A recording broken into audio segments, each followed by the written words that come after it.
Have you ever caught yourself saying, I should just be grateful? I've still got my job, I've got flexibility, and the people are nice.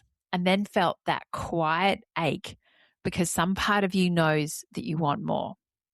That feeling has a name, and in this episode, we're talking all about it. Welcome to the Working Mumma podcast, your space to feel seen, validated, and equipped.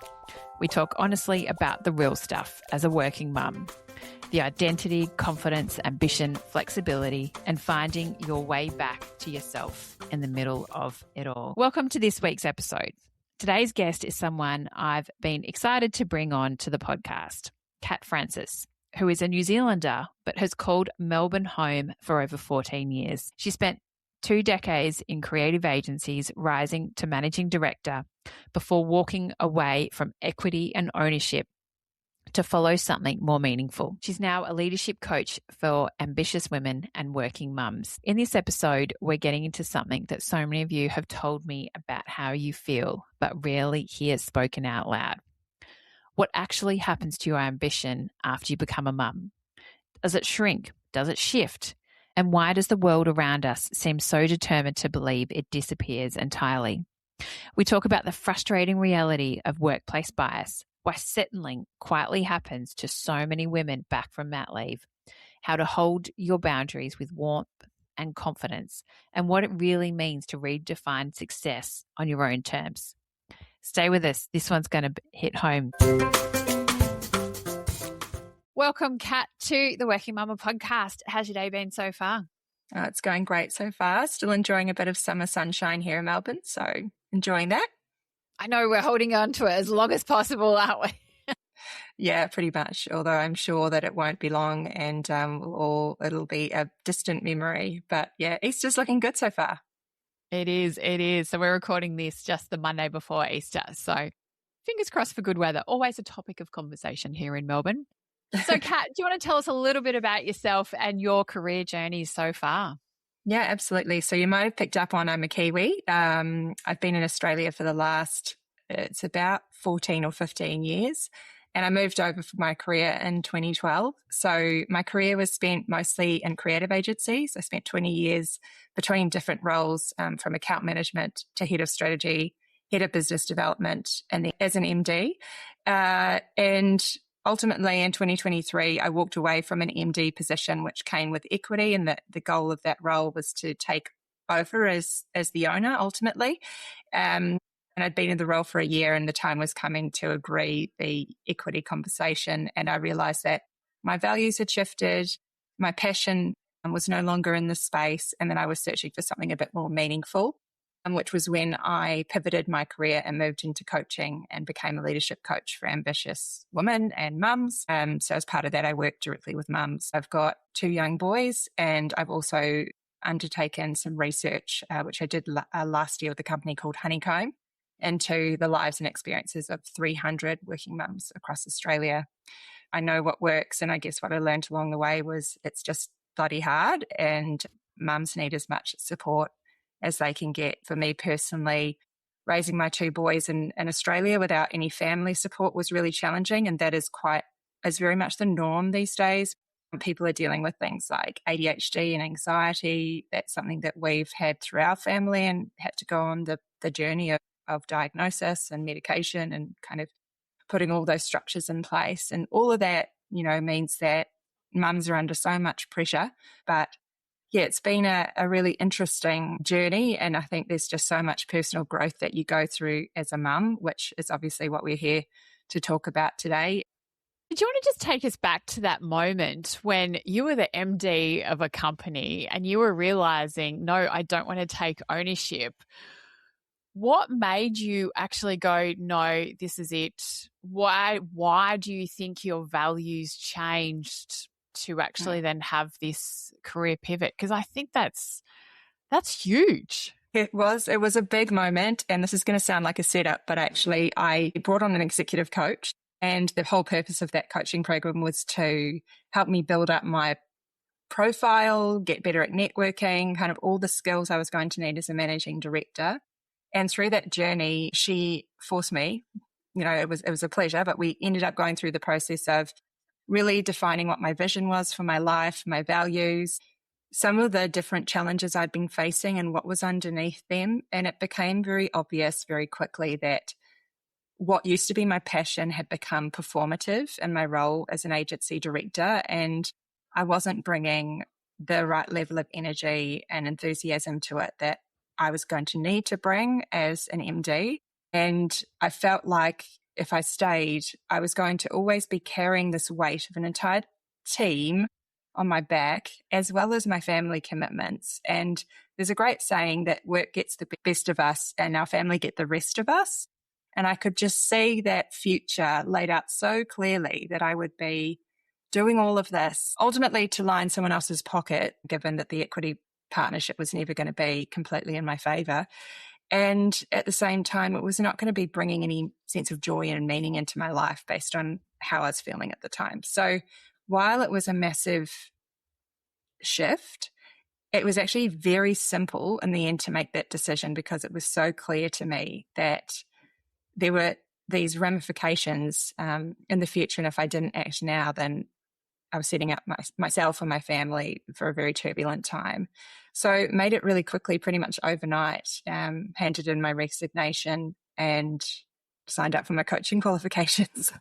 Yeah, so it was fantastic. Oh, so it was all was it over a period of weeks and months that you decided this and went through that journey? Or it's just like, right, this isn't what I want. Here's my resignation.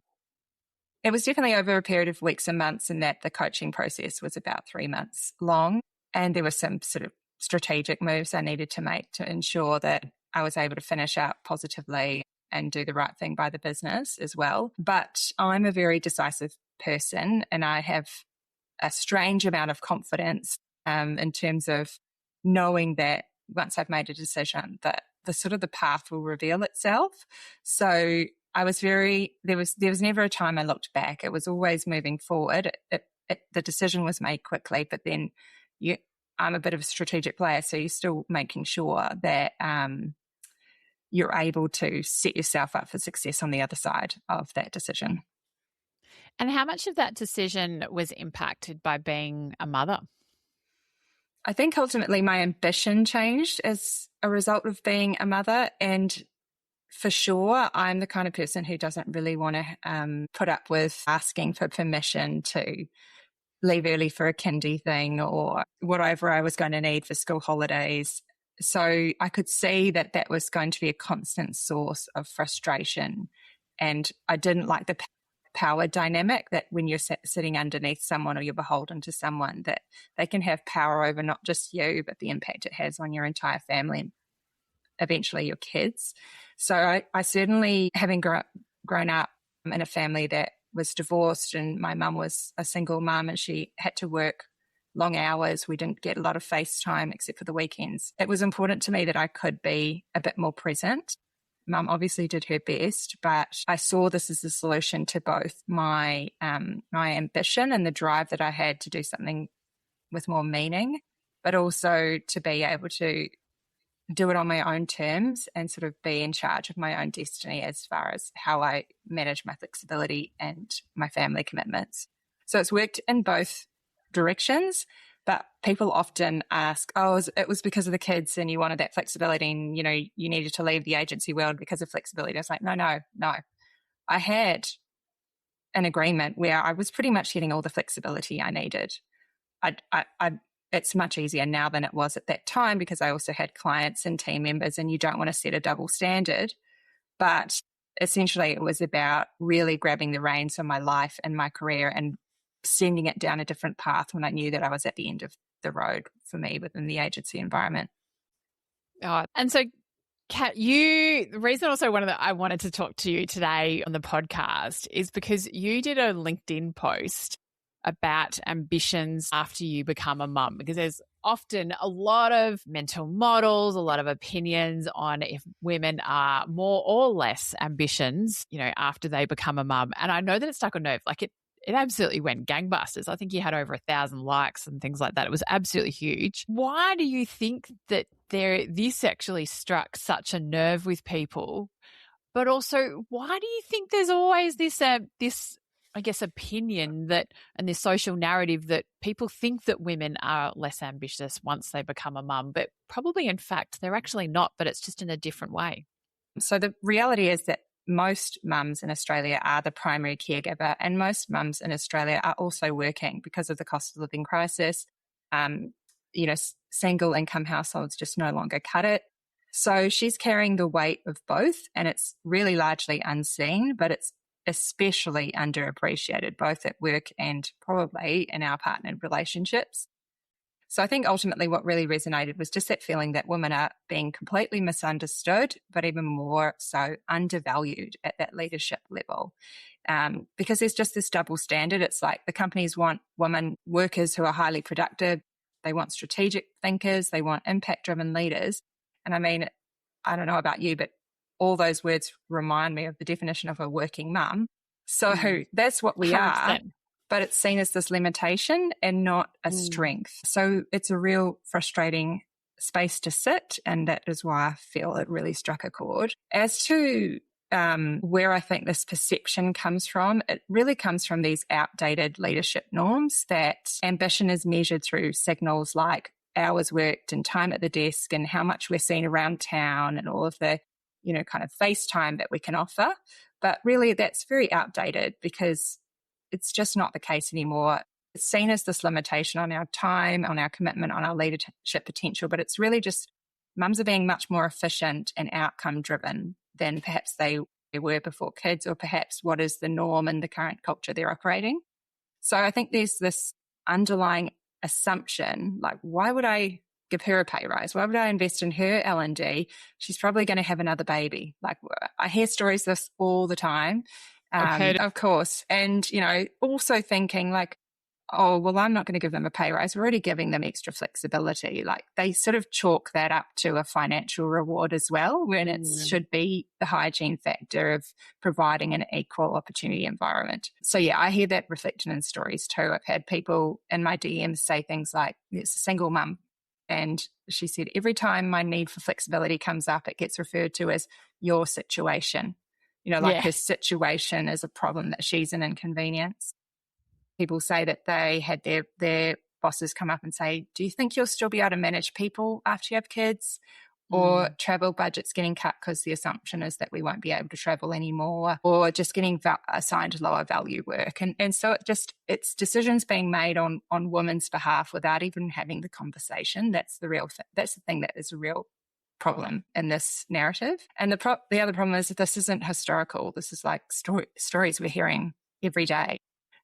Of what's happening right now. So yes, we hear lots of talk of progress, but we're still dealing with this kind of messy middle of organisations that really haven't caught up with that progress. And, they're the organisations where leadership has this outdated fixed mindset that, hours at the desk equals commitment and performance. We have organisations that are really setting the tone for what it should be, like, the ones that rank really highly on family-friendly workplaces and Work 180. These tend to be the larger organisations, but there are a lot of small organisations where the perception is they can't afford to offer the flexibility of women.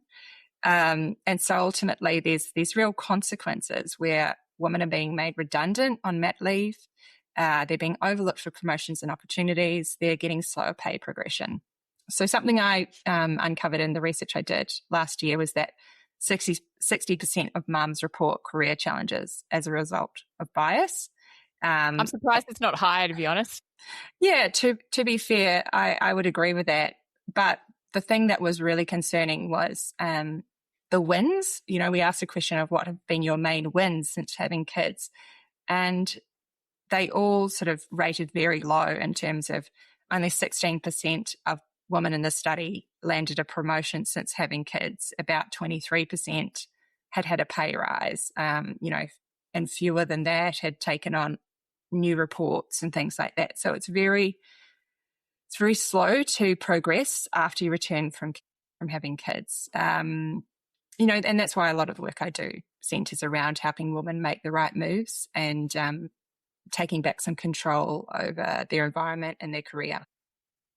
And so what can we do in those situations that we've got all this really, outdated thinking, as you say, these perceptions, and I remember, I think I even had it said to me, you're going to have any more kids? And I also had someone saying, can you travel now that you've got a child? Like, Mm. how do we, I guess, start changing the narrative? I remember biting back at someone going, well, just because I'm traveling, like my son still has a father, he's more than capable of looking Mm. after him. And I know I've been overseas and people go, well, who's looking after the kid? And sometimes you joke around and say, sorry, I've left the window down there out in the airport car park. You should see the Yeah. horrified looks on their faces because I think they actually think I'm serious. But it's amazing how much you have to call out these really old norms to challenge people and say, no, just because I'm a mum, it hasn't made me less ambitious. I still want a career. And sometimes it really feels like you just have to stand there and advocate for yourself. Is that what we've got to do?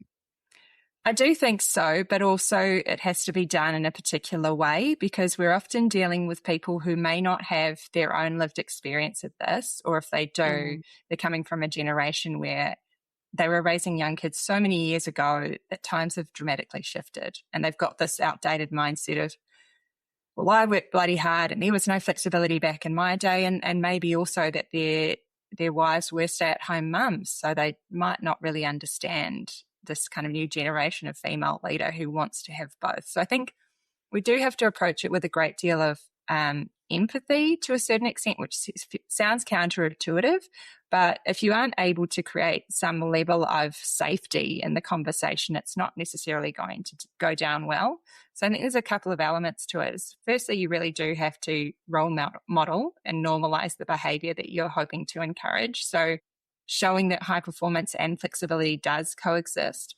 So really, that means that there has to be a bit of give and take. Sometimes you might have some boundaries that are important to you around flexibility and working hours, but to show that you're a great team player, to show that you are able to achieve commercial results and also deliver on your family commitments, balance. I know that sounds like a bit of a cop out for the leaders who do have these outdated mindset, but I think there's a great saying: you can either hit someone with a stick or tickle them with a feather. And it's always the feather that works best because people don't motivate it by coercion. They're motivated when you are able to collaborate. So I think that's really important.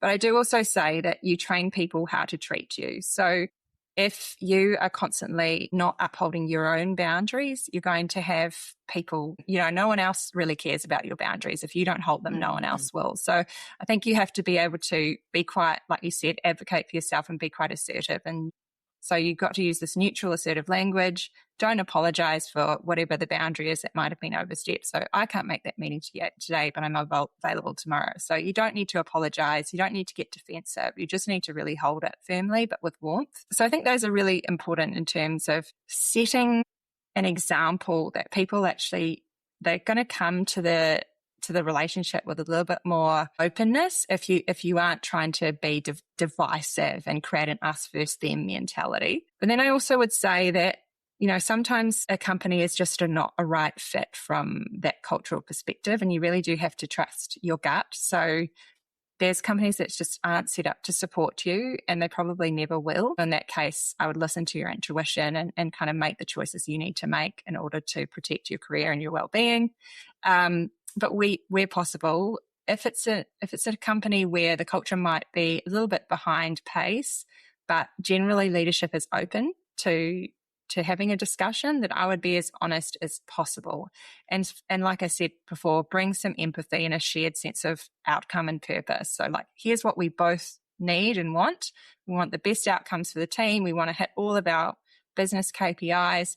Here's how I plan to make this happen in terms of the contribution I'm going to make on the work front, but here's also what I'm going to need in terms of my family commitments. And how does this work for you, and what would you add? So yeah, I think ultimately it does require a lot of emotional intelligence to be able to navigate those conversations in the right way. And it is natural to have a knee-jerk reaction of, oh yeah, the kids are in the car and I forgot to put the window down. But and absolutely, I've said things like that before, but it's just, we have to be the leaders in this environment. And once people see that, they want to kind of keep up with that. They want to bring their best selves as well to the conversation most of the time.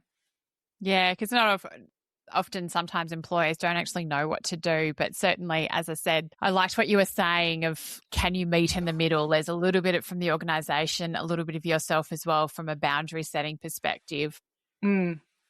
Sometimes I think as mums, we feel guilty. We feel scared to say, no, can we shift that meeting to a different time? I know personally, I work for an international company.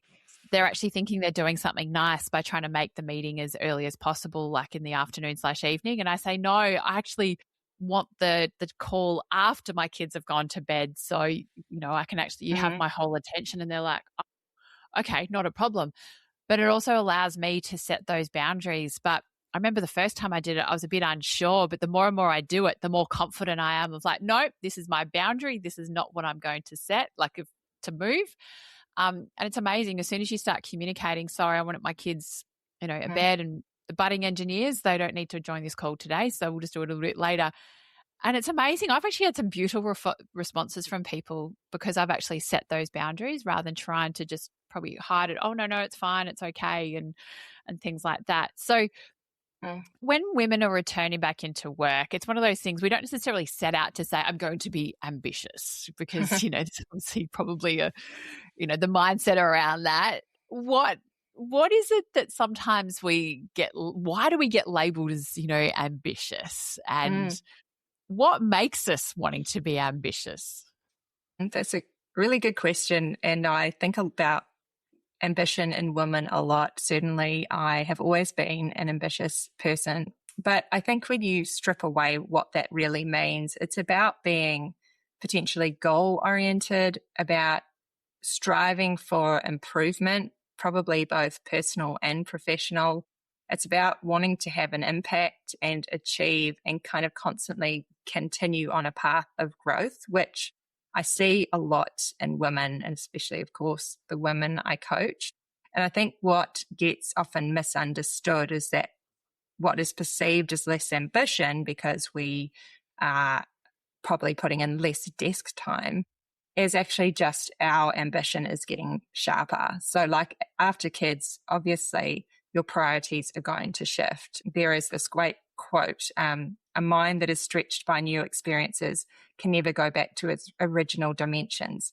I really feel that that is true with parenting. It's not that you just add a child into your life, but you expand as a human being. And, while time is a fixed constraint, your capacity within it shifts so dramatically. So really we have to get a lot sharper at our performance, which is why if you want, stuff to get done, you could ask a mum to do it. Not that we always should expect a mum to do it, but because we become these absolute powerhouses of efficiency after kids. So I really think that the question around ambition, it's that we hone it after kids. Certainly for me, I found in my earlier years, in my 20s, it was like what I would call this raw, naked ambition, like just somewhat directionless, with a whole like puppy dog energy, like just really wanting to go after my career and see where it could go next and next and next. And I said yes to as many opportunities as I can, had the time of my life, and it was great. But then I also found that it probably wasn't bringing me the same level of satisfaction. I probably wasn't the best collaborator because of very I-focused sense of ambition. And then after children, it becomes about the we. It becomes a lot more purposeful. In the study I conducted, 56% of women said their main motivation outside of financial reasons to work was to be a great role model for their child. And that all allows women to channel their ambition into much more meaningful engagements than perhaps they had before kids. So I often talk about this thing with my clients of the life pie. And if you see your life as a pie chart, before kids, work would take up, in some cases, 70% of the pie chart. And like I said before, the rest of it goes to the rest of our lives. It's like, our family and friends who may miss out because our ambition is so driven towards work. So after kids, that work has to share that space. And it doesn't mean it doesn't matter less. We might be just as ambitious, if not more. We're just now operating completely differently, and we've become so much more selective, so much more focused, and really just ultimately a lot more effective. Yeah. And obviously it's okay to be ambitious, isn't it? It's not a negative connotation. I know it could be seen at times, that element, but it's okay, isn't it? Yeah, I mean, this is definitely a double standard for men and women. And I'm not a huge advocate for a kind of divisive thinking around genders, but really, when a woman is ambitious, she's ruthless. She's cutthroat, she's bossy, it's questionable whether she's a good person. But when a man is, that's the expectation. That's like, it's the A-type guy, and everyone pats his back and wants to clear his path, basically. So I think it is a challenge for ambitious women to be able to chase their dreams, be very assertive, even self-advocate in that environment. But it's something that we have to do, and something we have to learn to be more comfortable with, is embrace that part of ourselves and not try and diminish it or minimize it for the sake of anyone else's comfort around us. Yeah, because there's so much perception. Oh, well, now you've had a kid, that's what you're going to be focused in on, and you're not really wanting a career. You'll have a job just to get some money, and you don't want to climb the ladder. And look, it's not all necessarily always about climbing the ladder. It's also about maybe sometimes doing, as what you said earlier, about doing fulfilling work, and that ambition shows up in different ways. As you're saying, our values change, our identity changes thanks to matrescence. Like, there's so much that is going on that, it naturally, ambition is not necessarily linear either. No, there was a great kind of narrative in the statistics in the study I did around how there's the sort of positive impacts and the negative impacts of motherhood. And what the positive impact was around our sense of self-worth and self-identity, which increased dramatically after having children.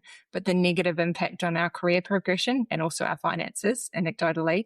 But it was just this dichotomy of, while we intuitively know that we've grown and our ambition or our worldview has expanded, we feel so much more at home in ourselves.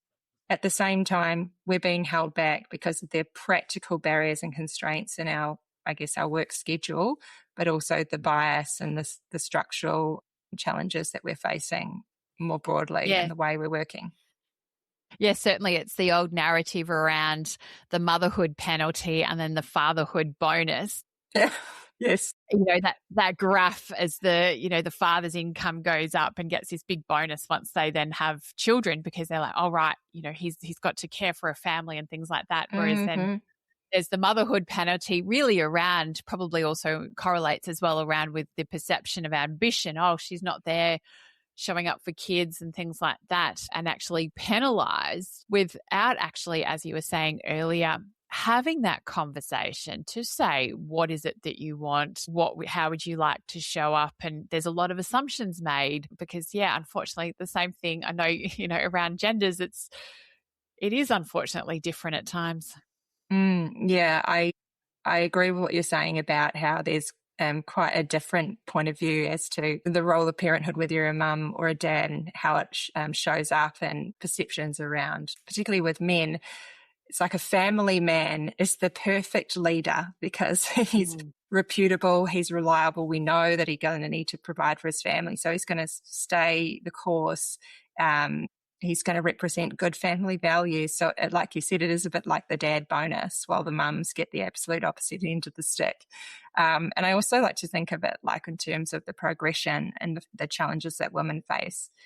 Is, when a man starts his career, he steps on a travelator, the ones you see in the airport, and they're going kind of like 50% faster than just walking. And the woman is sort of sprinting alongside the travelator, like just trying to keep up, just trying to get, where they want to be. And then all of a sudden they have kids, and it's like this 50-foot climbing wall just bang in front of them, and they're just scrambling to get up the wall. The dad's he's just zoomed off into the distance. And he's looking back and he's like, oh, look, she's doing so well. She's climbing so well.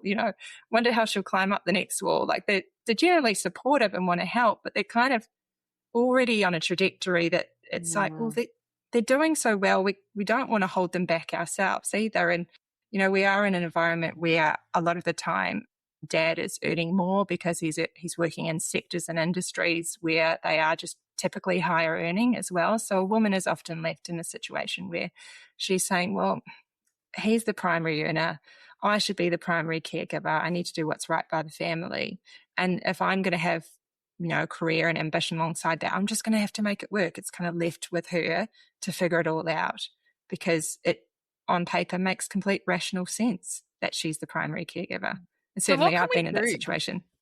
What can we do in that situation? Because I have lost count how many conversations I've had to that exact script. What can we do?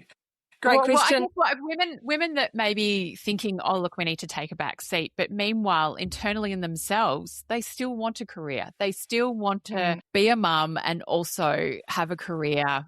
Their ambition hasn't died. Their ambition is just showing up in different ways. Yes, their husband may earn more than them, but I would say that financially, that's not the only measure of being ambitious. And it's, certainly wouldn't say the top two. So, yeah. Yeah, I mean, if I was doing this in a coaching environment, I would ask both the mum and the dad to write down their life vision for the next 5 or so years and see ultimately where they both want to be and the lifestyle they want to have and their values as well. And hopefully they're very much aligned, or sometimes it's a process of getting them aligned, and seeing that there's bigger things to achieve outside of the career, and that, yes, the finances are going to create a baseline that allow you to get there. So I think firstly, they need to be on the same page about where do we want to be and what does success look like for the both of us? And then what role does work play in that? Partly it's financial. But if I have to trade off having, one particular household income versus another particular household income, but the difference is we spend more time as a family, we're living where we want to live, we have the freedom and flexibility we need, well, those kind of outdated financial models become a lot less important. There are a lot of people who are choosing to live a slightly more frugal life so that they can have all these other aspects of a rich life that, for them, what a rich life would mean. So I really would challenge women to think about it differently and to also have the conversation with their husband that success isn't necessarily what we used to think it was around, being able to afford this, that, and the other and keeping up with the Joneses. And once you free yourself of that. But I would also say that, yes, women often do feel stuck and that they don't have choices. And there are very real constraints, especially for single mums or, women whose partners work shift work or fly in, fly out, or they have very little flexibility and they're kind of the buck stops with me and there's no way I can get flexibility from my husband. And so in that case, I think you've got to really put yourself back in the driver's seat of your own life, not become the victim of your circumstances, because the truth is we always have choices. It's just sometimes those choices can be really hard and sometimes they could be very murky and overlaid in a way that makes it really unclear where the problem starts and stops. So we have to spend a bit of time pulling back the layers and going, okay, if I had to rebuild a bit of the way we're working and the way my life works, what are the foundational pieces and what do I need to change in order to be able to, have a great career and balance my family commitments and make the money we need to make in order to have the lifestyle that we want to have. So it's a process, but really it's all about owning your own path and defining that success, a version of success for yourself. Yeah, so you don't really have to then worry about those external factors. And as you're saying about societal pressures and keeping up with the Joneses, so important to really be on the same page with your partner, but also live the life that you want for you and your family. You don't have to, ambition shows up in so many different ways. It's also important that you're living your true life. We've only got one life of it, so you might as well live it to the way you want. And I think for a lot of us, we could probably look back to our childhood and think about what, how financially set up our families were or weren't and what our environment was like and whether we went to private school, whether we didn't, whether we got the latest brand name thing or we didn't. And none of that really mattered back in the day. It really mattered that you were in a safe, loving environment where your parents were clearly working well as a team and, there was really great family values and space to enjoy each other's company and to, be kids and explore without all this pressure to just be on this constant treadmill. I think these days parents find themselves in a trap of also wanting to start building their kids' CVs from the time they're 5 years old. They've got to have the music lesson and the gymnastics and soccer and be in this sort of under 10-year-old basketball and all of these things. And it's like, no, you don't. All your kids need is to feel loved and connected to you and have great family memories. Yeah. I actually only had the conversation last night with my son. Something came up about money and things as well. And I said, "Do you know the best thing in life that's free?" And he goes, "No." And I said, "It's a hug." And he goes, "What? But you just give me a hug because you're my mum." And he goes, "I don't go to a shop and ask for a hug and pay for it." And I said, "I know, but I said it's also about the connection." And I said, "You can't buy that connection and that hug." And he's like, Mm. okay. So he's now stewing on it a bit more and just really processing about, because I was saying to him, not everything in life, life is, there is expensive things, but I said some of the best things are actually free. So Yeah, I've got try to come telling back that from him to a a few days later. 5-year-old. Yeah. Yeah, He's we're 8. just, So yeah. yes, we're just trying to get the concept of pocket money and not, needing to save in order to spend. And I think Yeah. there's just this, probably our generation has built a little bit of an entitlement around that. Yes. Yeah. We've got the same challenges as well of you don't need to spend everything. You can also save some of it and think about doing something nice and that you don't have to just get money for doing something, but also doing something for you because you're part of a team as part of the house. So yeah, Mm. pocket money is certainly a challenge, but there's a lot also I think from kids' values and skill sets can certainly be taught along the way as well. Yeah, absolutely. And that's something we really focus on at home is just I try and build the growth mindset in my kids from a young age. So I'm not very worried about what's on their kind of child CV, but I'm very worried about their values and how they approach challenges and frustrations. And so we spend a lot more time thinking about how we exist in the world and how we show up as opposed to what we have and what we're striving for.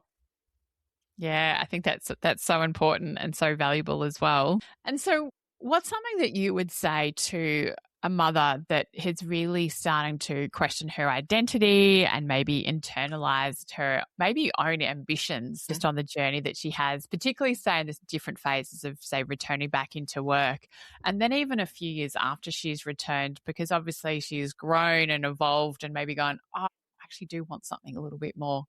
I think that's a natural progression is that, and it is a journey, like you said, matrescence, you come back, your life is fundamentally changed.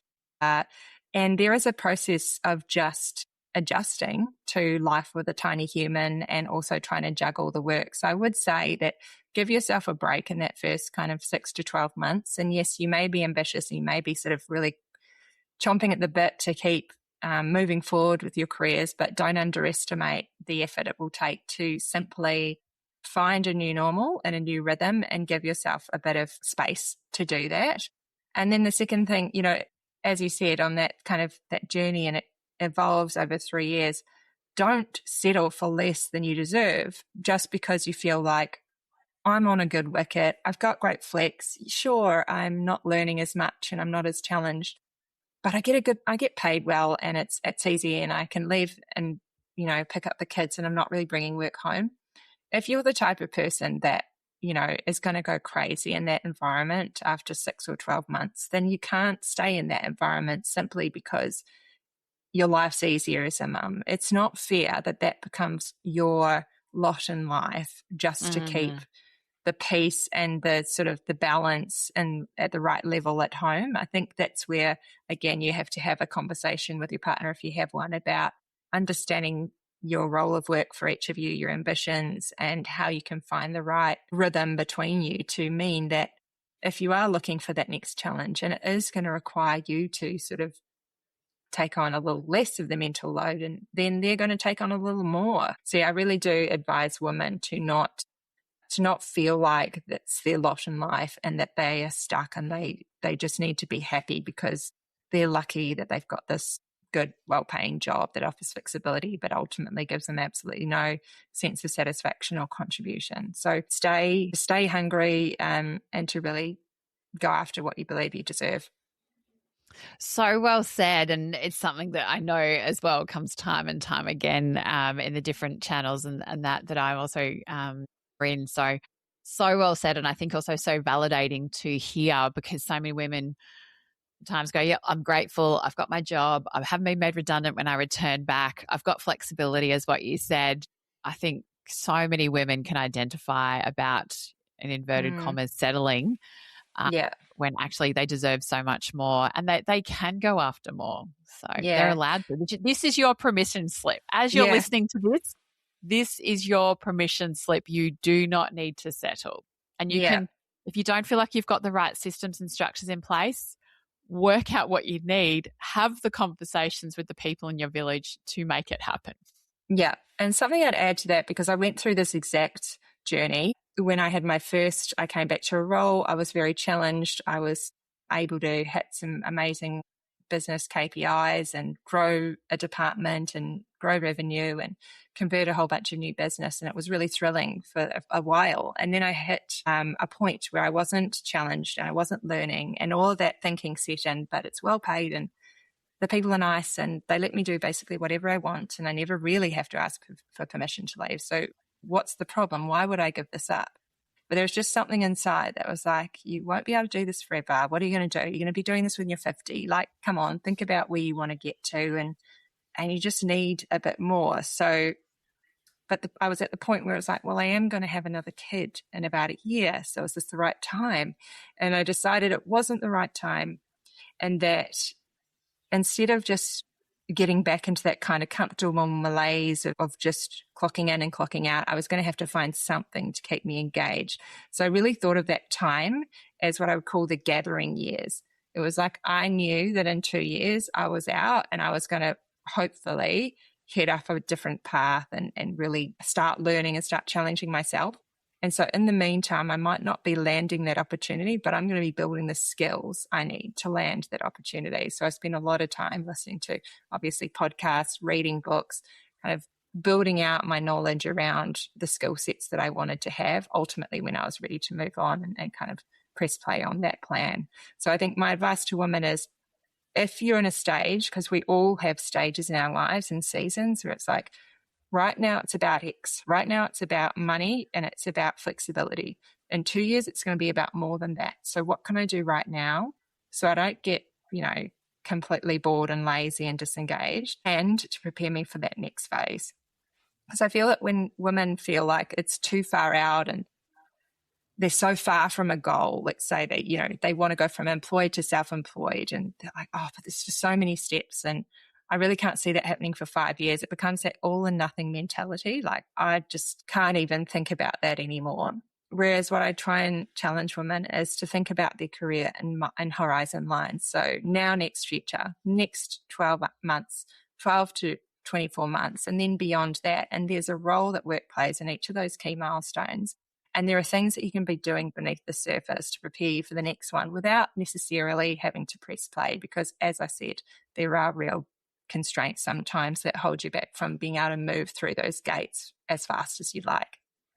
Yeah, 100%. Oh, that's great advice. Oh, my goodness. Thank you so much You're for welcome. sharing that, Kat. So what does a redefined version of an ambition mean to you today? It's really about redefining success on my own terms. And I said before that felt like my ambition was a bit raw and directionless, and now it's very purposeful. So for me, ambition is about building something that's going to have a meaningful contribution to the people around me, particularly the people I care about, which, as you've probably gathered, is working mums and ambitious women. But it's also to be a strong role model for my kids. Like, again, I said before, I was really fortunate that I had some great role modeling when I was growing up. My grandma was a single mum because my grandfather passed away when my mum was 8, and she had never worked a day in her life. And all of a sudden she owned a construction business, and she had to go back to school and kind of learn a whole bunch of things while raising my mum and my auntie. And then my mum went on to be a single mum when I was 6. And she was a stay-at-home mum. And then she rose to being the chief operating officer of New Zealand's largest business travel company, then bought her own business and sold out. So Wow. I've had these incredible female role models in my life. And yes, I've got 2 boys, so it's a slightly different narrative. But for me, it's about showing those boys that what a strong, independent, capable woman is able to do with their lives. And just to be able to do it on our terms so that we can continue to grow our family in the direction we want to grow it. Amazing. Now, Kat, how can people connect and engage with you?